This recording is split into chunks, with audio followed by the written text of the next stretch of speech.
And now the snakes are on the alert. This is the best feeding opportunity they will get all year on flat. Round a baby iguana can outrun a race of snake, but others are waiting in ambush. Another hatchling has its first glimpse of a dangerous world. A snake's eyes aren't very good, but they can detect movement. So if the hatchling keeps its nerve, it may just avoid detection. A near miraculous escape. The lucky survivors could begin learning the unique way of life demanded by this hostile island.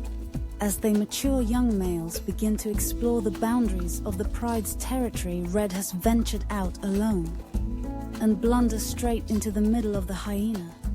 Clam he's trapped by over 20 of them. The pet tries to wear him down this number to kill him. Think it's impossible. Find he can't keep the bee much longer. He's tiring fast. His al-Owi tattoo has heard the commotion. Now, the ODS have changed even for 20 hyenas. A pair of male vests is too much to take on during the dry season. Over 500,000 terns crowd onto this remote atoll in the Indian Ocean. Their chicks are still in their dark juvenile plumage. They vary in age, whilst the more advanced chicks take to the air. Others aren't quite ready yet. Those just starting to learn to fly use the shallow lagoon that occupies the center of the atoll as their training ground. It's difficult for some of them to stay aloft for long giant trains. Usually they are solitary. Hunters, but about 50 of them have come here from Nebo inrees. Attracted by this abundance of potential prey, the fledglings stay out of the water if they can. They even drink on the wing if the chalia to catch one now. They have to up their game, so there is a fish here that amazingly has a brain capable of calculating the airspeed, altitude and trajectory of a bird. The time comes when every fledgling has to take to the air and collect food for itself. There, the parents lead them to the training if they are to survive. They must learn quickly after a month of practicing over the lagoon. The youngsters start to leave and take their chances out over the open sea. Exhausted from his swim, the bear must regain his strength the next day. A sea fog shrouds the island. The Wallaces sense that they're in danger. Using the fog as cover, the bear approaches the herd. The adults, close ranks around their young, presenting a wall of blubber and hide. He tests the barrier, but it stands firm. It appears that the world's largest land carnivore has met his match. There must be in the armor somewhere, not here. This female walrus is shielding her pup if he can just prise her off. The bear's claws and teeth can't penetrate her thick hide, with the herd retreating to water. The bear must move quickly. Having failed with one, he heads straight for another. The chance of his first meal in months is slipping away. He seems increasingly desperate. It's now or never. He must avoid the stabbing tusks if he's the win. The flailing walrus is immensely powerful and drags the bear away from the shallows, towards the safety of the herd. It slips from his grasp. Mantids will eat anything that moves, including other mantids. Time to leave. This tiny insect is now open to attack from predators lurking in the undergrowth. Whether an individual mater survives or not is partly a matter of chance. Whether it's spotted by a predator, whether it turns right or left. So far, its luck has held. But this hungry jumping spider is still in pursuit. Mantis is born with exceptional eyesight, but the spider's is even better. Although this young mantis can't yet fly, it's long for legs. Evolved to catch prey, give it reach, there seems to be no escape. But this mantis has a surprising line in self-defense and kung fu praying. Mantis, music style of course, it's all bluff trying to look bigger and confuse its enemy. But it's got away with it. Just staying alive for its first few hours is a significant accomplishment for a newly had insect. But there's still a long way to go with a bit of luck. In 2 months' time, it will be as big and beautiful as this orchid-maned, or maybe not. After all, mantids are cannibals. Stony canyons provide a sanctuary for animals throughout the Middle East, like Nubian ibex. These wild goats can only survive here because precious water bubbles to the surface in springs in summer. The females come to drink at these pools every day. The pool is guarded by a male IEX. He has exclusive access to the females who come here.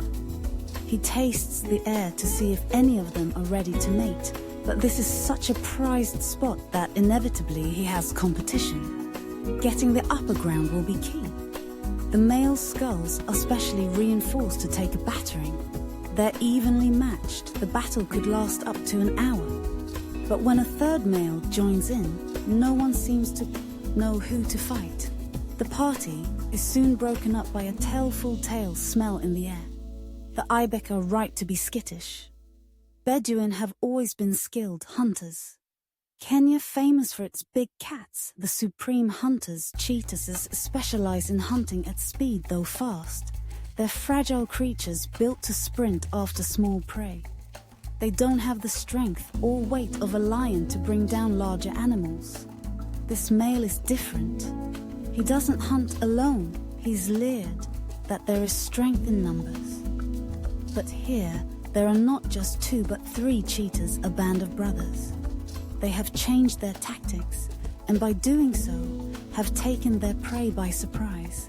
They have leered that working together, they can bring down large prey, an ostrich, a bird, that towers over a cheetah and is more than twice as heavy. It can't fly to escape danger, but it can lash out with a deadly kick. A female unaware as yet of any danger, even with 3 of them. This is still highly risky if one gets injured. The other 2 couldn't hope to tackle such large prey, on the other hand.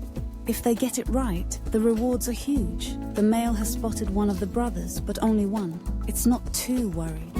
And suddenly there are 3. The female is slower to realize the danger, and the cheetahs switch targets.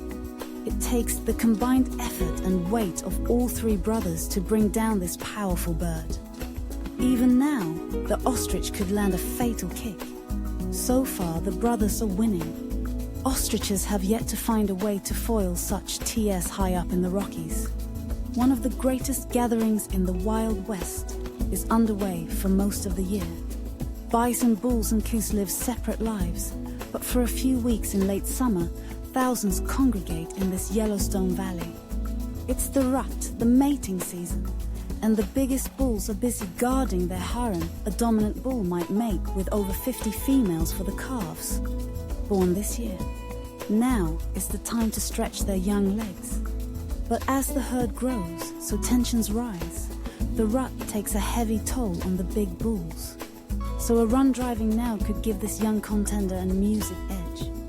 But there's life in the old fool yet. Head to head, the challenger more than holds his own.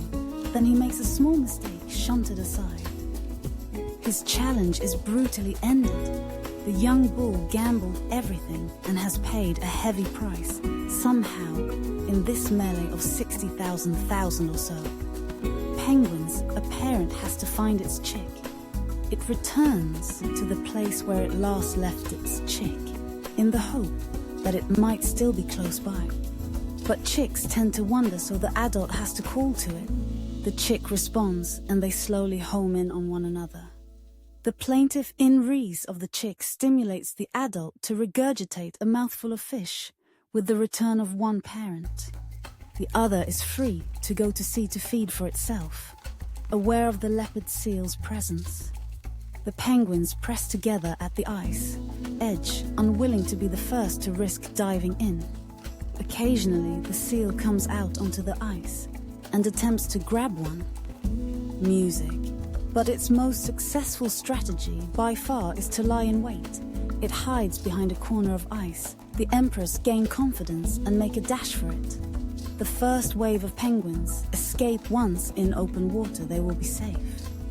The seal is alerted by the noise, and through the mass of bubbles it makes its attack. Almost invariably it makes a kill, encouraged by the absence of the seal. The remaining penguins make a break for the open sea.